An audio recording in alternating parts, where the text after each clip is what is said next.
Welcome to 1 Million Cups Eau Claire, Eau Claire's weekly entrepreneurial meetup happening virtually right now. Usually this takes place up at CVTC and in summers down at CoLab. So this is a bit of a change for us. For those of you that are here for the first time, welcome. For those of you that are returning, welcome back. 1 Million Cups is a national movement founded by the Kauffman Foundation and is kind of coalesced around the idea that we are all gathering together at 9 a.m. on Wednesday mornings around 1 million cups of coffee. So hopefully everybody's got their nice cup of coffee and we can enjoy some awesome entrepreneurial talk. So today we have Dr. Dan Salatko from Farm Doc Microgreens. So I will toss it over to Dan, and then after his presentation, we'll go into Q&A. Well, good morning, everyone. Hopefully everyone can see and hear me. This is officially my second Zoom meeting. So if there are some glitches, just blame me, because I'm technologically literate, but this is all new to me. So I guess I'm just going to start off with just kind of a little bit of a slideshow, and hopefully we can share this screen and I can talk through this really briefly, and then we can go through some Q&A if that works.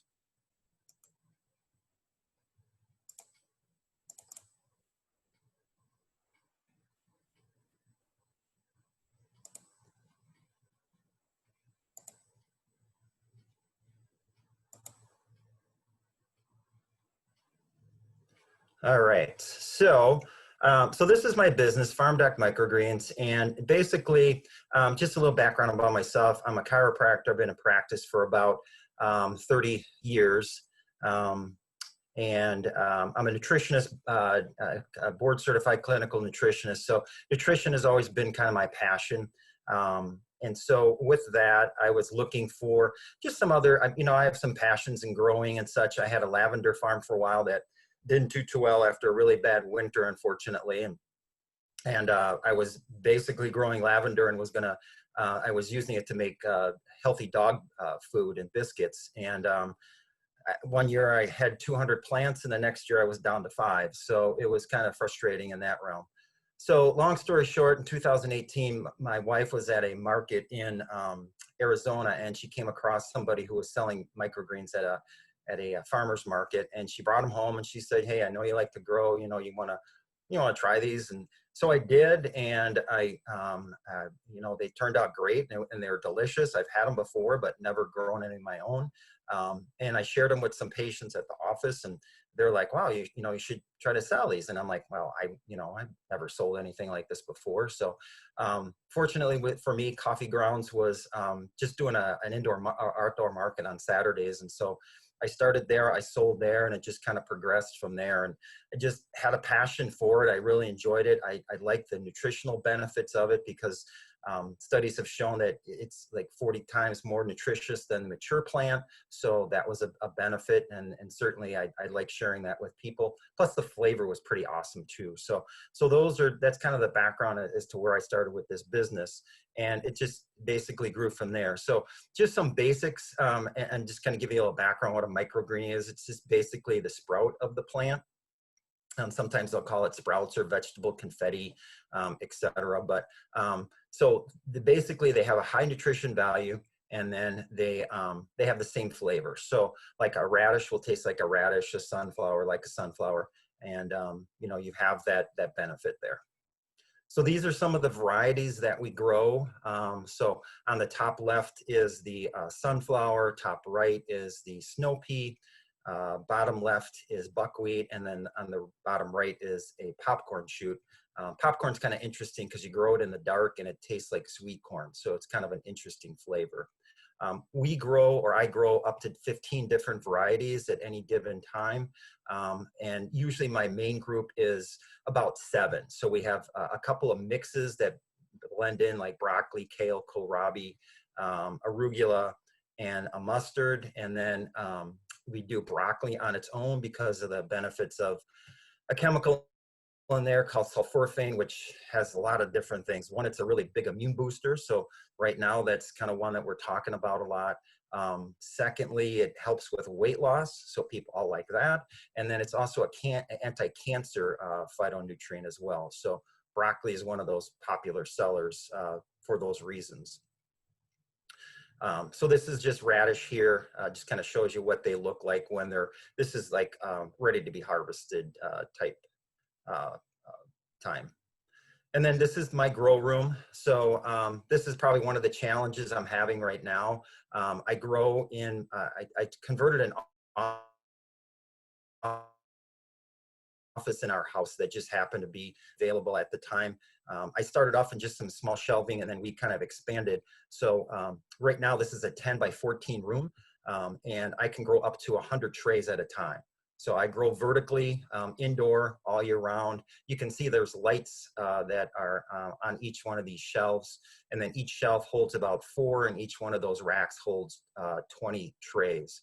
So 100 is my maximum, and that might seem like a lot, but when you start adding in retailers and restaurants and farmers markets, at the end of your grow cycle, when you're ready to harvest and get things out, you're like, I don't have enough. So it's a good problem to have. So that's one thing that we're looking at as to what we want to do. Do we want to, I should say because I'm my business, do I want to rent some retail space? Or do I want to add on to my home? I'm on 25 acres, so I have plenty of space. So we're kind of looking at that option.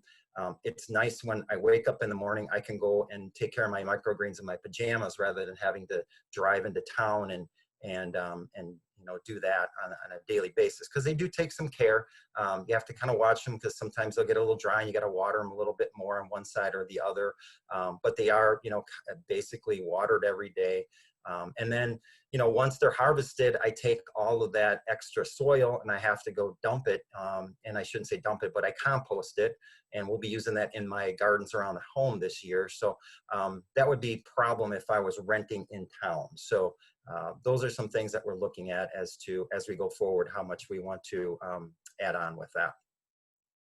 And then this is just some different stages of what the micros look like. The top is the ones that are grown. The bottom are the ones that we've just uncovered, and they'll be growing into their full plant size. And then another side view of our grow room. So it's a pretty efficient operation that we have right now. It's just a matter of space right now is where I'm getting into some problems. So this is something that kind of interesting. So it was that I was hand harvesting these trays, and a harvest time takes about 1 to 2 minutes per tray. So with the benefit of the idea challenge, I was able to purchase this machine. So hopefully this video will show you how this works.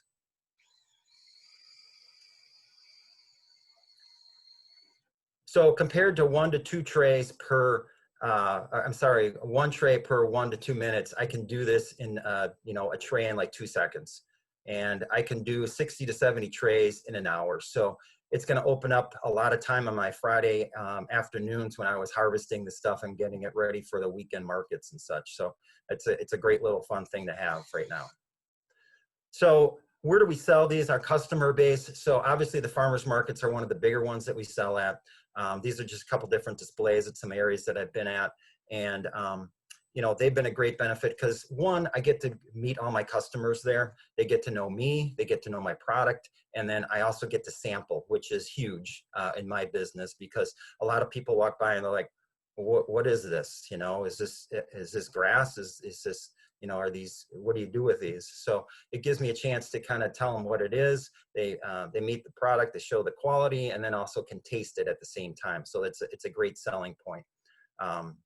That's probably going to change this year because the farmers market, which will be opening May 16th downtown at Phoenix, we're not going to allow any sampling of any products. And I don't know if that's going to last the whole summer, but at least in the beginning it will. So fortunately, this isn't my first year in the business, and I'll have those customers out there. Last year, I was doing 3 markets a week. And it was just way too much because I did a Saturday, a Sunday, and a Monday market, and my summer was shot. And my kids and my family were not real happy about not seeing me, and I didn't enjoy, the summer. So this year, now that I've been more established, we're probably just going to do the Phoenix Park one, And then in the fall, we'll do the Down to Earth, and then also the senior center one. So it's nice to have that ability to do that now that I've got a little bit of a handle on the market. Our retailers, these are just 3 of the retailers we're doing right now. So Woodman's, the Festival on Mall Drive, and then Just Local. They've been really good. In fact, my January, February, and March are much better than last year. And being that we're in this COVID crisis right now, I can really say I'm blessed that I'm able to say that my business is better this year. We were doing coffee grounds for a while, but because of their clientele and I think where they place things in the store, it just wasn't selling. So we kind of suspended that sales right now. So these are the 3 main ones that I deliver to each week. Then we also do restaurants, and obviously right now restaurants are pretty much shut down, at least the ones that I deliver to. So like Mona's, Bijou, and Hooligans. So those hopefully will start back up. That was kind of one of my goals for this spring, was to start hitting more restaurants around the surrounding areas and then expanding into like the Hudson, Minneapolis, and Madison area. But obviously I can't do that right now. So it's kind of put a stranglehold on expansion in that regards. And then this is what the retail packaging looks like. So these are 2-ounce containers that we sell to the stores, and then they merchandise them out. We do sell larger quantities, and we do that for like our restaurants, but this is what we would sell at our markets. So any of the farmers markets that we go through and stuff.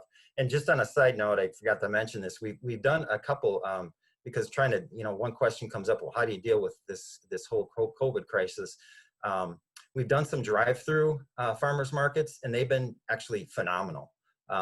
We've had up to 100 cars drive through throughout the day, and sales have been fantastic through that. So it gives us a chance to get a couple vendors to sell stuff and keep everyone safe at the same time, because they don't even have to leave their car. They drive up to the table, you give them the product, and then they move on to the next table. So it's been good. We're actually going to do one more in a couple of weeks, the 2nd, I think, of May, and then we'll go into the farmers markets downtown. So again, this is what a display looks like at my markets. And so what do you use these on? I guess that's what people always say. So, salads obviously is the big one, sandwiches, wraps, pizza. ZA 51 uses it a lot. They had this one called Lady Zaza, which was the popcorn shoots with a Thai pizza, which was a really big seller for them. But, on top of eggs, anything that you would cook and then you put it on afterwards, it adds that extra flavor and nutrition.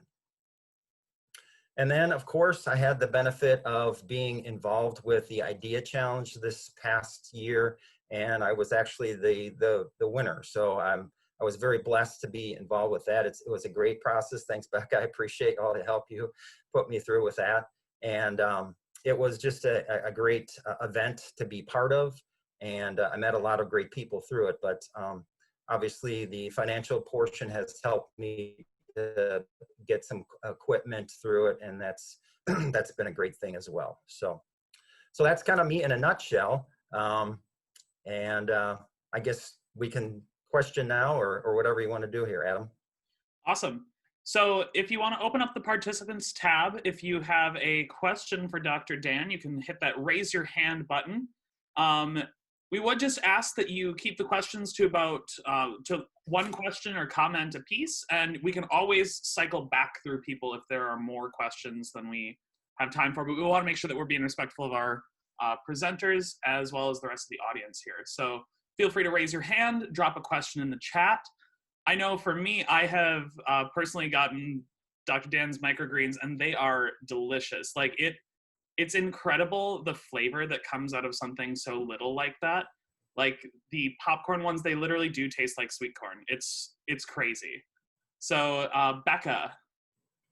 Hi, Dan. Thanks for being here today. Yeah, thank you. So what is your best selling point? Is it the flavor or is it the nutritional value?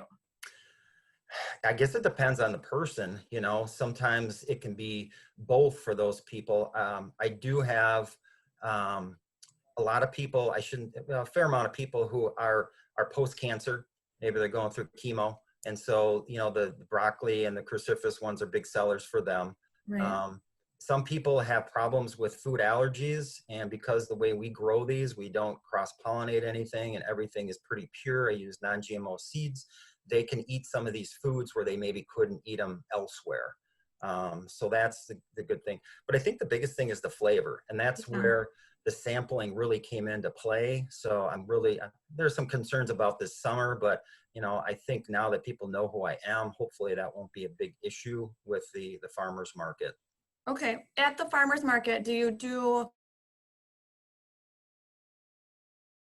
side? Absolutely. Yeah. Because it says right on one of my signs, it says 40 times more nutrition. And they're like, well, what's this all about? Right. And so that helps to draw them in, and then we can talk to them about that. I have articles that I hand out because I did publish a peer-reviewed article in a nutritional journal on microgreens itself. So that's one thing I can pass out to people. Okay. And then we have some brochures and other things that we give to people so that they know what the nutritional benefits are. Okay. Thank Yep. you. Yeah, thanks. Excellent. Sarah asked in the chat, how long does it take from planting to harvesting? So my harvest day, I'll just give you an idea. Harvest day was, or I'm sorry, planting day was yesterday. So we planted, I think, 75 trays, and those will be harvested a week from Friday. So that gives you an idea. So it's about 10 to 14 days, somewhere in that range, depending on the variety. Some varieties take longer. So I have to kind of plan those ahead of time, like the leeks and the beets and basil. Sometimes can take anywhere but 2 to 3 weeks, but most of them are in that time frame. And so if you don't like monotony, you wouldn't like this business because it's the same thing every week. I plant, I water, I harvest, package, and we repeat again. But the benefit is I get this product every week rather than waiting, a whole season to grow corn or cucumbers where, I wouldn't have that crop every week to deliver. Excellent. And we've got Diane. Unmuted. Good morning, Dan. Thank you for presenting today. Yeah, absolutely. And congratulations. I've been listening, and it really shows that you know what you're doing. You're passionate about it. It's nutritional, which is down your alley. Thanks. And I don't think there's really anything to change or ask. I assume you must have some challenges. If there's anything you want to bring up besides your space running out, which is a great problem.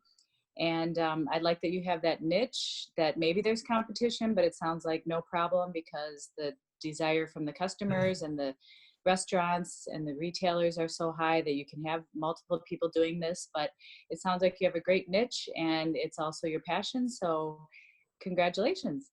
Thank you. Yeah, one thing I didn't mention, and I think my web designer is actually on with us today, but my stepson, Chad, he has just kind of revamped our website. And so we are selling online to deliver nationwide, basically. We did a test delivery to Charlotte, North Carolina, and the product actually held up really well. I was surprised because I was worried it was going to be wilted. We sent it priority mail, got there in 2 days, and it was like perfect. So that's kind of our next step, is to expand outwards and use our online sales to perhaps meet a larger market. Okay, great. Excellent. Doug in the chat asked, is the biggest limitation to expansion your facility/ability to produce? Well, it certainly would be, is if I were to get a larger amount of customers, which I'm expecting to. So yeah, I mean, we'll address that as we go forward here. I wouldn't say I'm at capacity right now. I'd say I'm probably about 80%, maybe close to 90. But I don't want to get to the point where I can't supply to people if the demand is there. So that's kind of why we're looking at expanding at this time and just getting it taken care of, and then we don't have to worry about it going forward. Excellent. Laura. Hi, Dan. Hey, quick good morning. question. As you pivot for the farmer's market and you say people aren't able to sample things, Right. kind of an idea, like, are you able to put together some sort of like sampler platter that somebody could buy 1 week and try all of the varieties and kind of narrow down what they would want to buy? And the next one. That's a great idea. And actually, I've seen some other microgreen farms do that, and I actually forgot about it. So thanks for reminding me. You know, one thing that we might be able to do too is do self-contained samplers. And I'm going to have to talk to the market to see if we can do that as well. Those little condiment containers that have the cap on it, we might be able to do that. But I like your idea, and thank you. I'm going to write that down right now to make sure that I can go forward. Thanks. Yep. Excellent. Rebecca in the chat, will you have cilantro again? She's a big fan of your microgreens. I'm sorry, Adam, you cut out there. Oh, yeah, Rebecca was just wondering, will you have cilantro again? Yes, Rebecca's familiar with my micros, has been an excellent customer, and yes, we're actually growing cilantro now. Cilantro is a little more challenging because you have to sprout it out first and then put it in the trays. So it can take up to 4 weeks. I just have to get better planning on it, and it does take up some extra space, but we are going to make it more of a regular along with the basil and the beets. Sounds good. Going to Brooke. Hi, Dan. Hey, good morning. So if space is an issue for you as a builder, we can certainly help when you get to that point. Okay, I'll no keep that in pun mind. intended, but our roots are in agriculture. Okay. So, but anyway, my question is, are you offering right now any educational opportunities, Zoom calls for people who after this are like, oh, I might want to try growing microgreens or learning a little bit more about them? Yeah, what we've done is, well, what I've done is I have a couple of videos on my YouTube page that kind of takes you through the steps on how to grow. And then I've done 3 growing sessions at Down to Earth.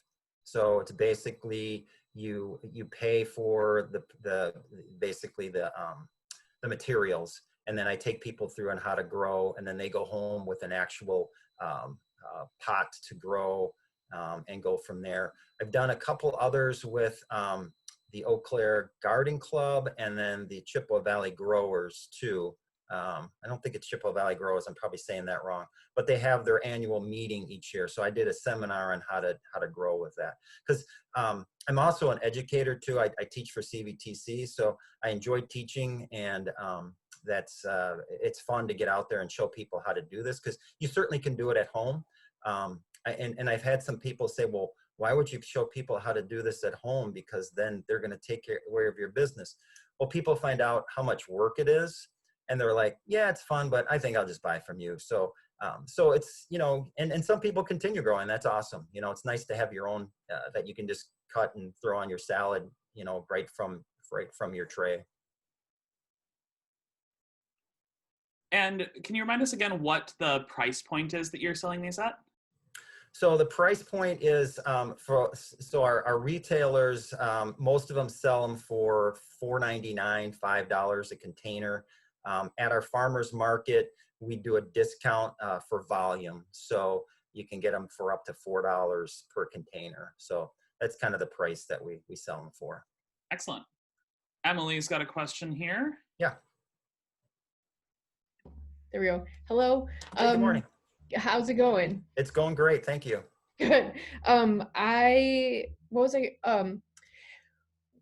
What group of people has your high profit margin? Are you thinking that you want to still be selling to people at farmers markets and selling to grocery stores and selling to restaurants? Or have you thought about picking, does it make more sense from your production standpoint to pick a lane and stay there? Well, I'd love to get on with a distributor and just have them go from there.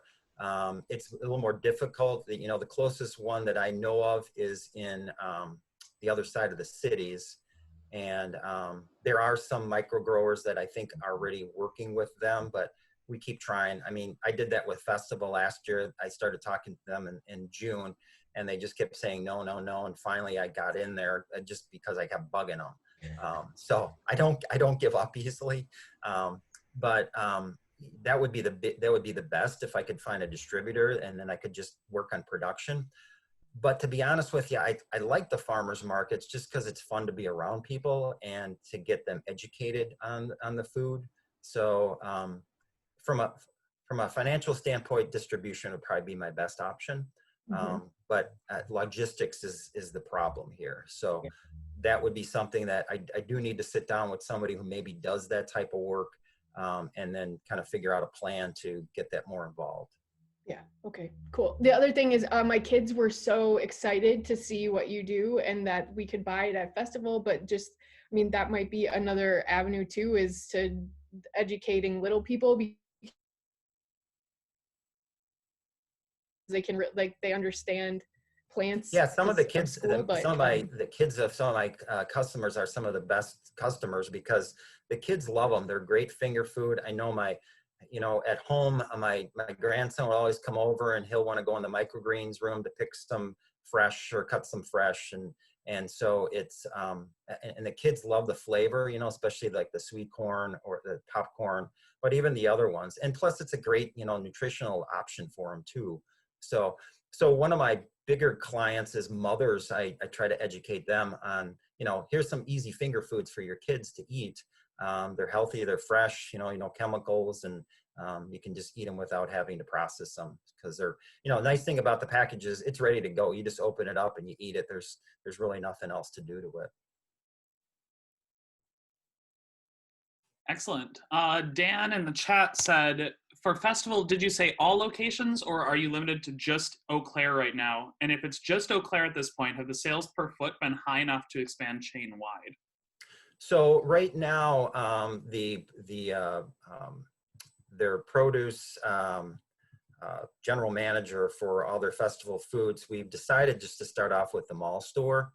And then the plan is within a couple months, if things are going well, to expand to the other festivals in Eau Claire and then maybe expand from there. So that's kind of the benefit. We've had some good sales at festival. The produce manager initially felt like they weren't going to sell at all. And then he was surprised that how much they did sell initially. So that's been a good benefit in that regards. And then he posted a follow-up on that one. Did festival give you a sales target at all? They didn't give me any target. We discussed what we would provide each week, and then I think we're kind of tweaking it as we go forward. There were some varieties that, for whatever reason, didn't sell. The popcorn, I think people just look at it and like, well, what do I do with this? And then the buckwheat, which it sounds like what buckwheat? What's that's, you make pancakes out of that, right? Or but the buckwheat is a strong anti-inflammatory. It's probably the one that's had the most nutrition in it.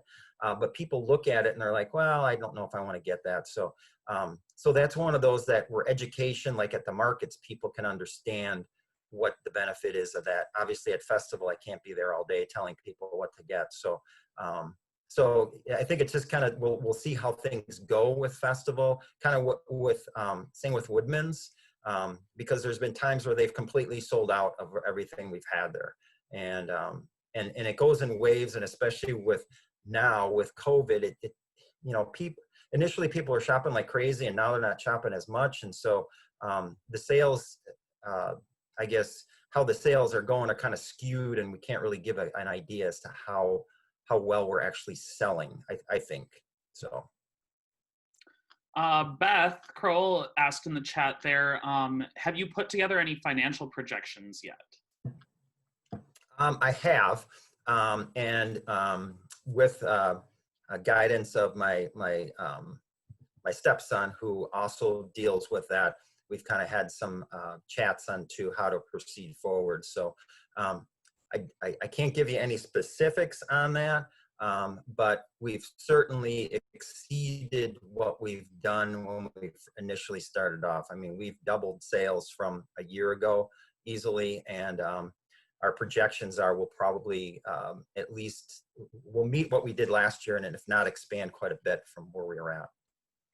Excellent. And then she also recommended, and this I'm guessing would go for anyone that's looking to put financial projections together, that the SBDC is a really great resource if you did need to get some help with doing that. Let's head to Brooke again. Adam, before you get to me, it looked like Scott posted a question in the chat before I raised my hand. Okay, perfect. Dan, have you explored renting space from one of the local greenhouses rather than building or expanding new? I did check with Down to Earth as one possibility. They just don't have the space. And I don't know how the other greenhouses would be with that.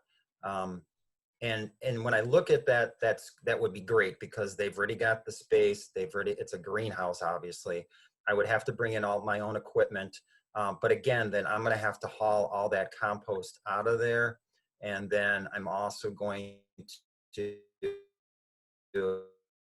have to find a place that's sterile to package. And so those are some concerns I had. It would be great if they just had like one warehouse that are like, hey, we're not using this anymore. You want to rent it out? Then I'd be all for it. I haven't checked in with Chippewa Valley Growers. I know they have space out that way. So those are some possibilities. All right, go for it, Brooke. All right, so Dan, going back to your comment about people seeing these products in the store and not quite knowing what to do with them, have you considered adding a URL to your packaging or some type of direct link where if they're in the store and they want to know how to use the product, what it tastes like, some recipes they could use it in, that would take them to a video or an informational page about how to specifically use that green? I haven't, but that's a great idea. Our website and our social media information is on our packaging. So they certainly can access that. And we do have we have recipes on there. We have information about each one of the products. You're talking like where they could just scan their phone over it and a video would pop up or something like that? Yep, of you. Yeah, so no, like that's No, that's a great idea. I think that's something that I would certainly consider. I guess it would have to be as how much space I need on the label to get that ability to happen. Excellent. Sarah in the chat also just dropped Sunbow Farms could be another option for growing space and a possible distributor. Oh, okay. I will check with them. Excellent. And I will also save this chat and send it to you afterwards. Great. Are there any more questions? We currently don't have any hands raised. I think we've gotten to everything in the chat.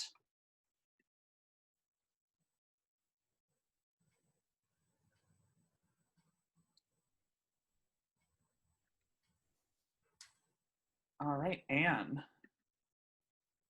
So I don't really have a question, but I just wanted to say great job and just to encourage you to continue thinking about what your vision is. Some others have already said that, but it seems like you're doing great. It's a category that I think is going to be more and more in demand all the time. I can't wait to try your greens. I haven't, but I'm going to now. Awesome. And so just to think about what would what would success 5 years from now look like, or 10 years? And because you've done great so far and put together a plan and take it where you want to. You don't have to grow big if you don't want to, but yeah, correct. Just to think about what you want, because I think you could get it. Well, thank great you. job. I appreciate that. Yeah, thanks. Excellent. We've got Emily. I think I would have just said something very similar to Anne, so I'll just leave her beautiful words of wisdom as is. No, and I think that's something that many of us don't look at sometimes because we're caught up in the moment. I certainly have a passion for my business, which I'm sure most of you do. But sometimes you're in the moment and you're like, okay, well, I'm doing this, and you're not looking down the road. So those are certainly some things that I do need to just sit down and write those down and get a plan figured out going forward as to, where am I going to be in 5 years? Where do I want this to be in 10 years? So very good wisdom from both of you. Excellent. We got Brooke here. Sorry, I just have so many questions. That's okay. I like questions. Dan, have you talked with the health benefits that microgreens offer, have you had any communication with nursing homes or assisted living about how they could incorporate these into their diets? I had a grandpa in a nursing home facility, and the food was really disgusting for how much Yeah. families pay to have a loved one there. Right. More fresh produce would be nice to see. Yeah, that was kind of in my plan of this spring. Not so much the nursing homes, but that's a good idea, or even the assisted living places.